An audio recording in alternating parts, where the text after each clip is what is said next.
We will continue with our post-race availability.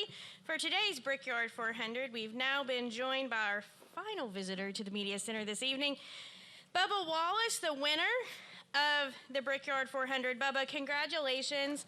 Obviously, this is a big win in your career, but it also locks you into the playoffs. Finally. And it's truly just, I mean, a big win for the team in general. Denny was in here earlier. He talked a little bit about that bittersweet where he's so excited for you. And then as a driver, he knows how hard it is to win as well. So just take us through those emotions, both, you know, in the car and then now that you've had a chance to celebrate for a little bit. Yeah, thanks, guys.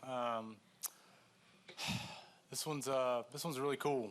I'm more slap out, if you couldn't tell. I'm just proud of the team, proud of the effort put in each and every week.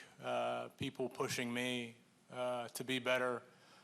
The biggest thing that gets lost is believing in self. And I'll say those last 20 laps, there was ups and downs of telling myself, you're not going to be able to do it. And I hate that I'm that way, but I push myself to be the absolute best. And when the caution came out, my spotter, love him to death. He said the 12 got clear of the pack, keep making pace. I was like, okay, so it's going to be me and Blaney here. Caution comes out, Blaney's nowhere to be found, and it's the 5. So I was like, what the hell was he talking about? So once I seen that it was Larson, I knew I'd have to roll the sleeves up. He won here last year, and he's arguably the best in the field. I have no problem saying that. I respect the hell out of what he does, how he drives. He pushes us all to be that good. So to beat the best, we had to be the best today, and we were able to come out on top. So today was a surreal feeling. Pre-race, I told Dale and those guys on TV, like, I rode around and under the parade lap in the truck, and I didn't hear any noise. It was very weird, something I've never experienced, and I had the mentality that if this was ours to take today. I heard a lot of people say some good things that I kind of latched onto. Doug Bowles, you know, he mentioned 2005, Tony Stewart won, 2015, Kyle Busch won, you know, legends win on the 5. I'm not calling myself a legend, but it worked out. So just so thankful for the opportunity. I appreciate MJ, Denny, Curtis, Gene. You know, there's so much going on, and we're able to just show up and compete. And, you know, you guys ask each and every week, you know, especially Jordan, you know, you got any news on what's going on? And I don't care. I just go out and race. All I've known was for 23 years just go race, no matter what's being said, no matter how many points I'm up on the cut line. Yes, it's there, but when you strap the helmet in, you just go and drive and give it your absolute all. So I have nothing left in the tank. I had a little bit of fuel left in the tank, but it's just a monumental win for our team, and I'm just proud to be holding the steering wheel for them. All right, we're going to go ahead and open for questions. If you have a question, raise your hand. I'll work to get as many questions in as I can. Obviously, with respect to Bubba, too, I know you are tired. So hey, I win. I can stay here all night. Blaney's got to wait on me for the plane, so I'm good. We're going to get in as many as we can, and we're going to start in the back with Jeff Gluck. Jeffrey, make it a good one. A lot of times when people come in here, they're like, man, hasn't sunk in yet. Watching you out there, I'm not trying to put words in your mouth, but it feels like you actually, it sunk in very much, like you were really absorbing this and letting it weigh in. You're sitting down, and I know you're exhausted too, but like emotionally, what has this last hour or whatever been like for you as you understand the gravity of what you just did? Just getting back into the swing of things, you know. It's been about 3 years since I've done this. And, you know, coming off turn 4, I knew it was a good turn 4, and I knew he wasn't going to get there. And so I knew we won. Unless I ran out of gas early, that it was ours. and I'm quite surprised I wasn't crying like a little, baby. I was, I guess, more relieved. I really thought this year, started out way different than any other year. And mentally, for sure it has. But here we are in the same spot before the race, same spot. Is Bubba Wallace going to make it in on the playoffs? I'm the last car in with 5 to go, 6 to go, whatever it is. We're here. And it's like, damn, dude, like, what is it? Is it me, And I said it earlier, it takes me back to when Blaney won the 600. You don't know if you're going to be able to do it again. And like I said, when I sat down, those last 20 laps, it was probably 20 laps of telling myself I'm not going to be able to do it. And so I have found my biggest problem, and that's this. If I could shut that off mentally, fully, we could do a lot more of this. So we keep pushing. Winning now before the playoffs start. Never done that before. There's a lot of new stuff for me. So I'm just taking it all in. I got the family here.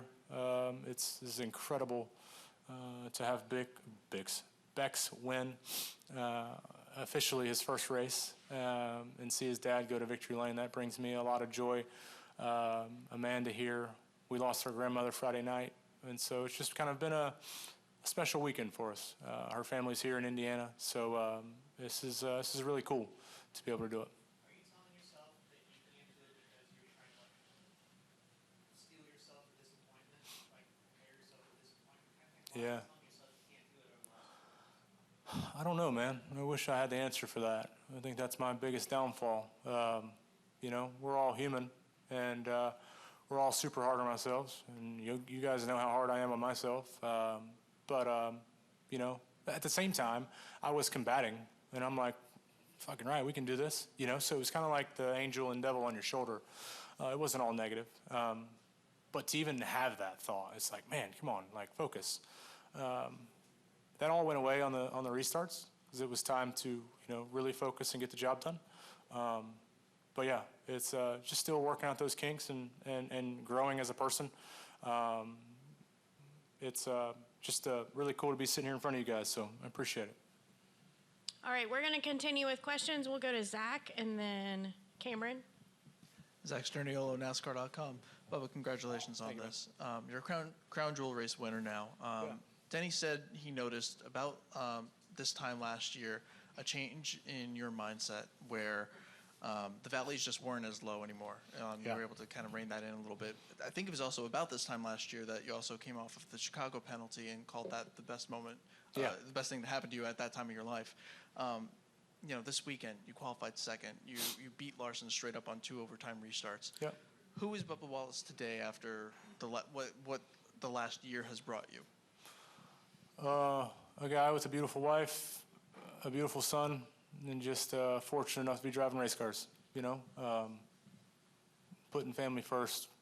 That's all that matters, and makes things easier, gives you something to kind of focus on to. The racing stuff is kind of secondary now, and you have to go through a mental shift to say that, especially for me, because I remember when Amanda and I first started dating, I'm like, hey, racing's everything, right? And I knew I made a mistake saying that, and it took me all these years to realize, like, this isn't always going to be here. So I think it's better to, enjoy the moments like this, but nothing can overcome the joy, the times you have with your family at home in private setting, and then you just so happen to be a race car driver on Sundays. So that's kind of how I look at it. I'm enjoying life. I enjoy being here at the racetrack with all you guys, making fun of what Jordan wears each and every week. It's just, I say it about once a year to myself. I have a really cool fucking job. And it's not even a job, a cool hobby. And you guys are all living it with me, so it's cool. Thank you. All right, Cameron, go ahead. Cameron Richardson, NASCAR.com. Bubba, on the cool-down lap, when all your other competitors are banging your door and giving you a thumbs up, just how validating and rewarding is that for you that your competitors are celebrating with you, and it was most of them too? Yeah, I guess I'm not too big of an asshole. I got a couple buddies out there, so that was nice. No, I appreciate all the respect. You know, that's the thing over 8 years in Cup. You race with a lot of these guys week in and week out, and you build up that repertoire and the respect for one another. And you have good times, you have bad times. You know, Bowman came up, and I adored him. Hopefully I don't get a penalty for that. Hopefully the seatbelts were tight. But I appreciate that. You know, and now growing up and maturing, and you know, knowing that for 3 hours we are just dog eat dog out there, just hard-nosed racing. It's fun, you know, and you get some joy when it's all over with. Hey, your buddy won. I'm not saying that I'm a buddy to everybody in the field, but it's like, hey, good for you. So I appreciate everybody that came up. I adored a couple people, but that was really cool to see. All right, we are going to go to Dustin Long and then Jordan Bianchi. Dustin Long, NBC Sports. You referenced the thing about what Doug said, and Doug talked about when you hugged him, that you brought it up to him. Yeah. Thanks. What was it about that, or why did those words resonate so much with you? Because I'm sure for a lot of people in the room, it just went over their heads when he talked about the iconic thing. But that seems to be something that's stuck in your mind and matters. Why so? I don't know. I woke up and I've been reading this book, The Daily Stoic, and I don't read it every day. Luckily it's just one-pagers, so I'll let like a week or so go by and then catch up, you know. And it just kind of got me in the philosophical mindset today, and trying to understand things from a different perspective. And you know, walking out of the motorhome, I felt different. Walking into the driver's meeting and finding a seat by myself, you know, pulling up my phone and looking at my race notes of what to do, what to expect. And Doug has been a huge supporter of mine, and I appreciate that. And so when he was speaking, you know, he mentioned caveat, and I thought that was interesting. And he said, you know, this could be the start of becoming a legend. And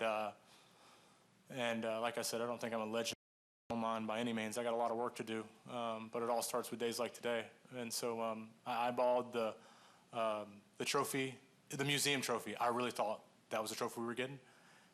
I love this one. This one's awesome. This one's great. Damn, I seen the museum one, and I'm like, I want that one. We just built a house, and we built a trophy case. My wife built it, and well, she didn't build it herself, but you know, she signed it. And we need some trophies to put in there. And Charles did say, before I fired the motor up, he said, you know why we build trophy cases? To fill it with trophies. And so we got us one. So I wanted it today. I wanted each and every weekend, but things just happened and fell in line, and I was able to capitalize on the opportunity.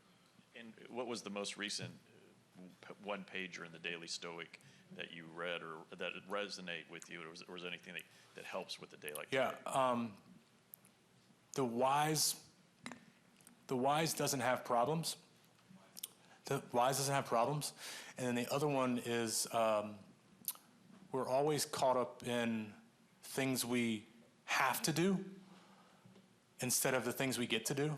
And it gives you a perspective of you're late for work and you catch a red light and you're frustrated. Well, now I get 30 more seconds of listening to my favorite song in the car. Do you know? And I'm like, that's really interesting, but I'm still late for work. But but it's like, that's really cool. We never look at those things. We're always like, I got to do this, I got to do this, I got to do this. Instead of the opposite of, well, this didn't happen, I get to do this instead. And I thought that's pretty interesting. Mm-hmm. Jordan, go ahead. Jordan Bianchi, The Athletic. You're leading the Brickyard 400 by a little over 4 seconds with under 10 laps to go. Damn, is that much? Yeah. Damn. Larson was coming, but he... Nah, I wouldn't. Okay. It seemed like the race was yours, right? But then you get the caution. What a dick. Larson was coming. Your spotter said he was coming. He didn't think you maybe could pass Yeah, him. I thought it was Blaney. Go ahead. But you get that caution, and the lead that is pretty comfortable, it seems like, is gone. What's going through your mindset at that point? Damn. You know, I understood the reasoning. It was big splashes the last time through 1 and 2, and it was like, okay. And then he says it's pouring by the time we get over there next time. So I was like, okay, I understand. I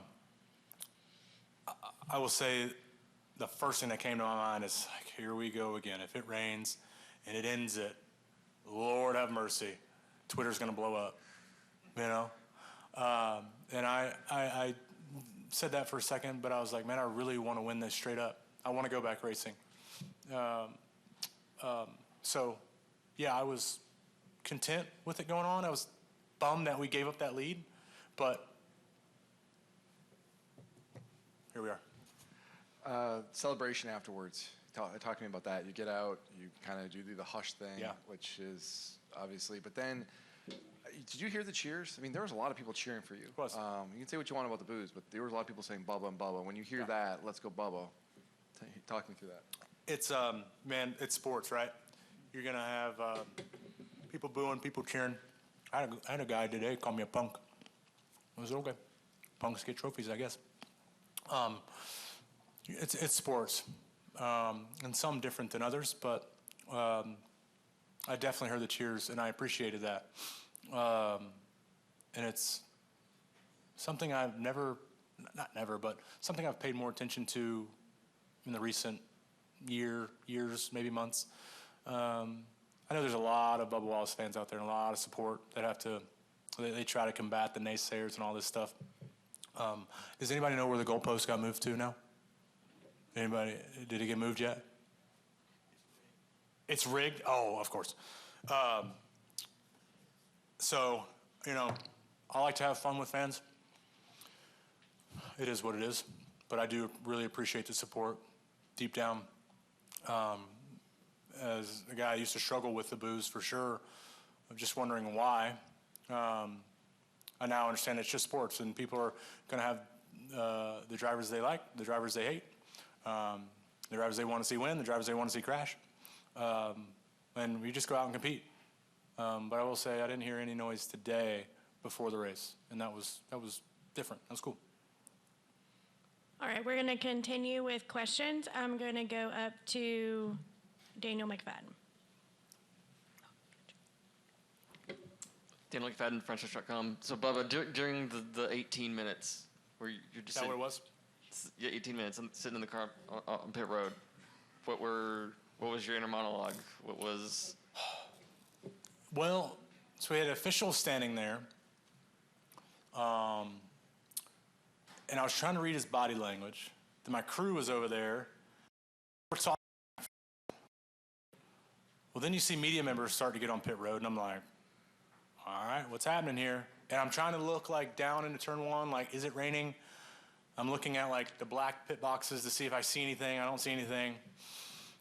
So this whole time I'm trying to balance like, are we going, are we not? Are we going, are we not? But I will say I lean more towards, I know we're going to go back racing. Be ready. Don't get complacent here. And so, yeah, that was kind of that. So, what did it mean for you, for Kyle Larson to come up to you on the platform, even given your history that you guys have had over the last few years? Yeah. What did it mean for him to come over and say, congratulations? I think game recognizes game, and it's a sign of respect. And no matter how many run-ins you have, like I said, I respect the hell out of what Larson does. I wish I had that talent. And I said this in the past, you can't be jealous of someone else's success. It happens quicker for others. You just have to trust the process and enjoy the journey. And so, I got to work harder to get to where he's at. And it stays like this where you see it pay off. But at the end of the day, when you go up and congratulate somebody, it's just game recognizing game. All right, we're going to continue with questions. We're going to go to Kelly in the back. Kelly, CrandallRacer.com. Bubba, one of the first things you said over the radio was a thank you to everyone who's believed in you because it's been a long journey or a long road, I think you said. Can you even sum up or like what this means because of that and the people that you're now sharing a moment like this with who've stood by you?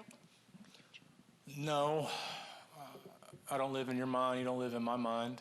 We're all different. We're all created here to serve somewhat of a purpose, and we may never know what that purpose is, but we fulfill our duties each and every day, searching for that purpose, right? And you know, I'm super hard on myself. I see Tyler having a lot of success with the team, and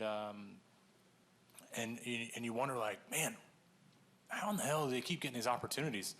It's showing up. Charles says it best, is just keep believing in yourself. And he's never let me get off that path. Yes, I'll take a detour for a second, but it's not lingering. And so throughout the weeks, you know, it's like, man, here we are. I said it earlier, like, playoff time again. We're getting close, but never got too far down the lonely road, if that makes sense. Which I've been in so many times, and I'm sure there's people in here that struggle with that, but you got to keep on pressing on. And so throughout the last 3 years of the ups and downs, the fights, the arguments you have back at the shop, wanting this, wanting that, you know, it's never easy. It's never easy for Larson who wins, you know, or for Denny who wins. It's never easy. And so you just have to trust the process and trust the journey that you're on. And however it may come out, you always just got to stay up and stay hungry, stay humble. So these last 3 years, this is an organization that you all expect to win, and the outside expects this organization to win. Absolutely. And you're a driver that, for right or wrong, many people look at, and there's pressure on you to win races. So I know this might be hard to do, but take Indianapolis out of it for a second. How much of today is just a relief to win a Cup Series race? All of it. It doesn't matter if we were in our backyard or the Cup race. It's a race. It's so hard to freaking win at the top level. I explain, it's always fun explaining to new fans, like the exposure levels when you start out racing. When you race go-karts, you're exposed to bandos. When you race bandos, you're exposed to legend cars, so forth and so on. When you race Xfinity, you're exposed to Cup. When you race Cup, what are you exposed to? Retirement. That's it. You're at the final rung of the ladder.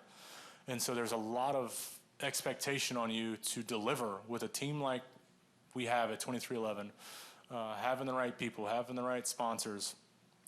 It takes everybody there at Airspeed to have days and have moments like this. And yes, there is a certain level of expectation to win. And so for not being able to do it for almost 3 years, like, you really start to doubt yourself and wonder, like, is this it? After the contract's up, is this it? I mean, I still got a couple years left, but hopefully this gives me another year at least. Go ahead. James Krause with the Journal-Gazette. I wanted to ask about sort of two follow-ups on 2311. The combination with you, Charlie, Freddie, and Denny sort Charlie, ooh, that's a new name for him. You're good.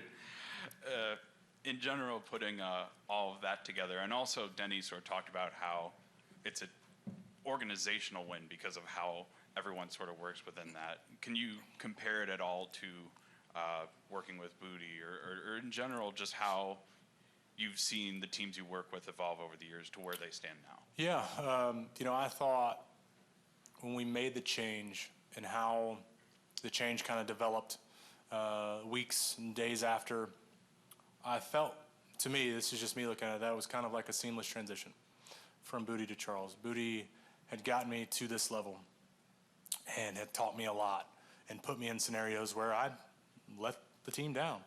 And, you know, we thought, you know, from all the success that we had, that it kind of had plateaued and we needed a change to see.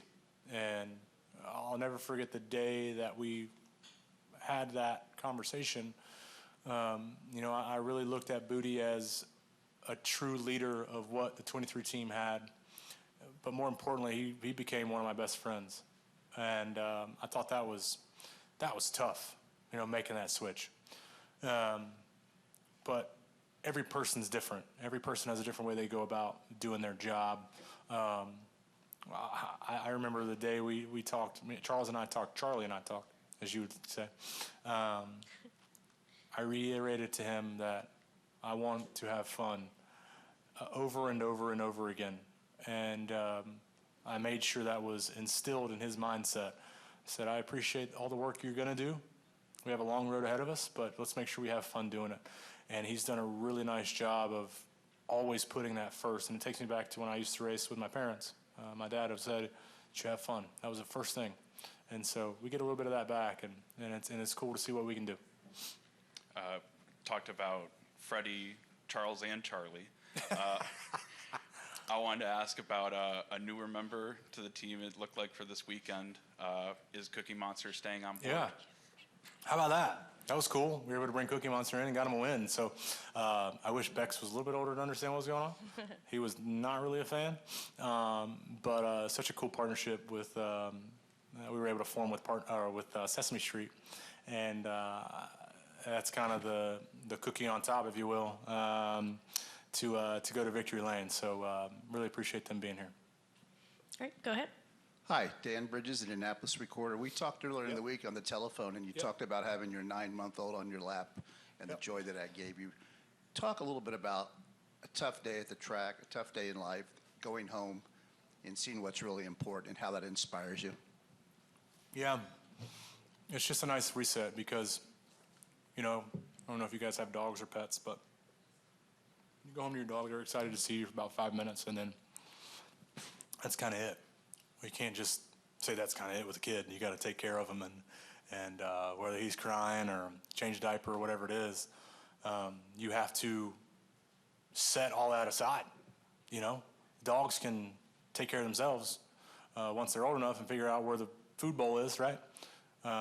You're teaching your son or my son each and every minute, every moment of life, everything we do. I have to realize, like, he's picking up on things, and I may not know it yet. And so it is a beautiful escape, as frustrating as the days can be.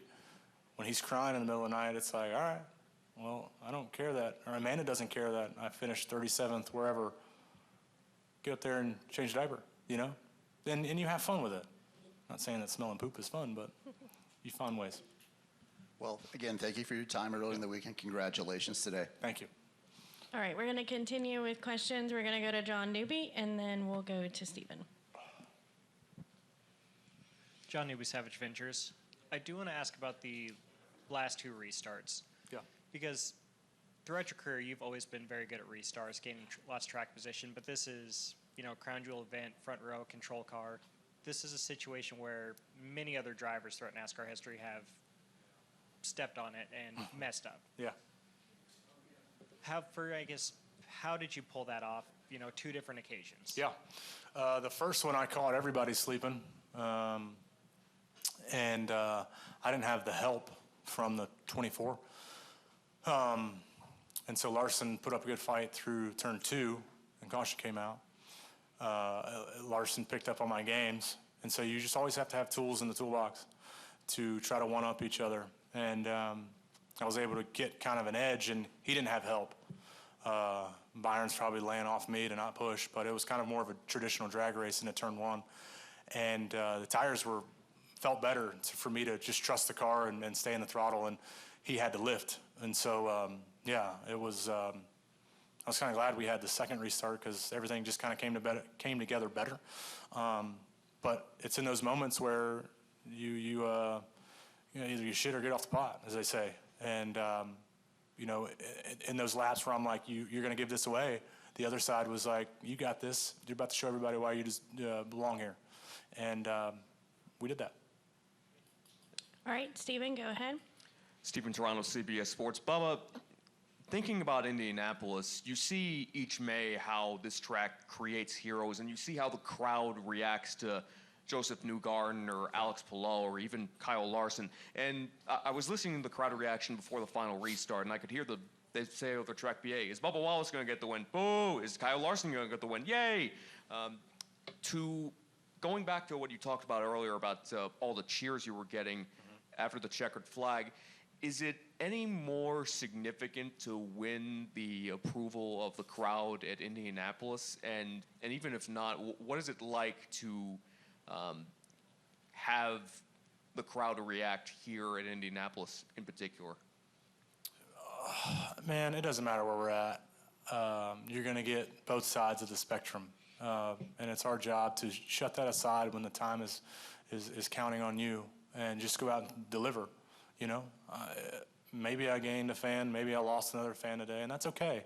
You know, I've matured a lot, and no disrespect, but I really don't give a damn. You know, I'm sitting here, a Brickyard 400 winner. Again, beautiful family.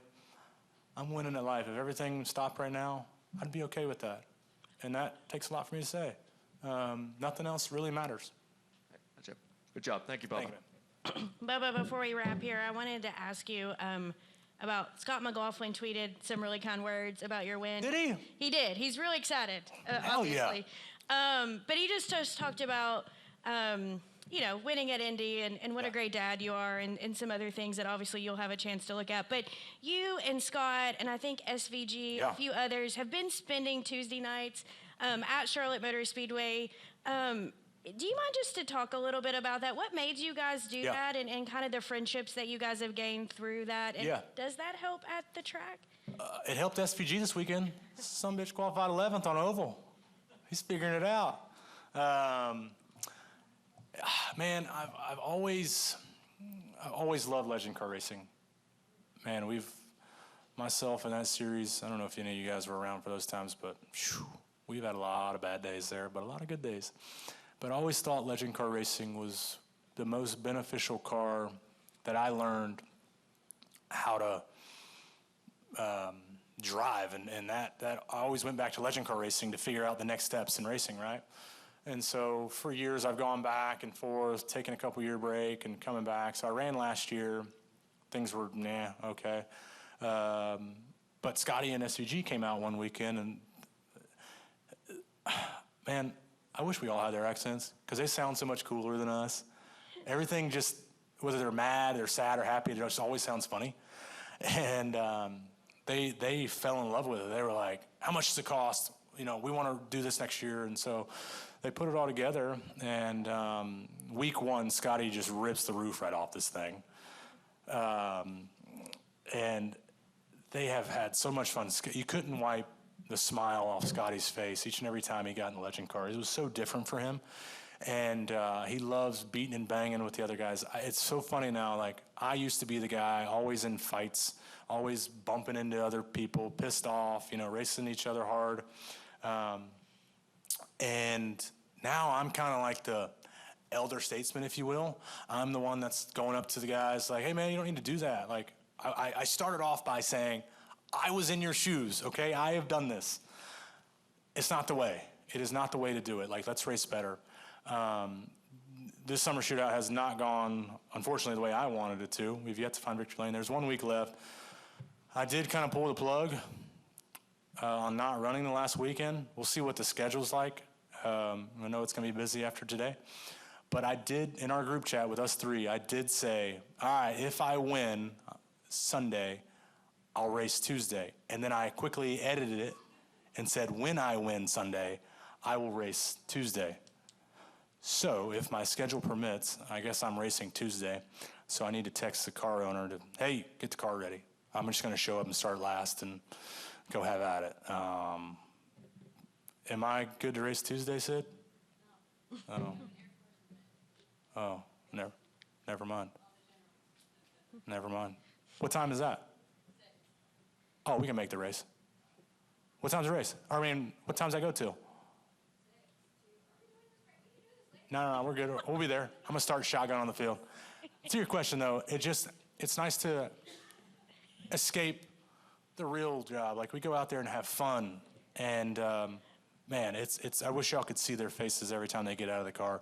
Now that they're starting to figure it out, they're getting a little bit frustrated that they can't go faster. But that's the competitive nature.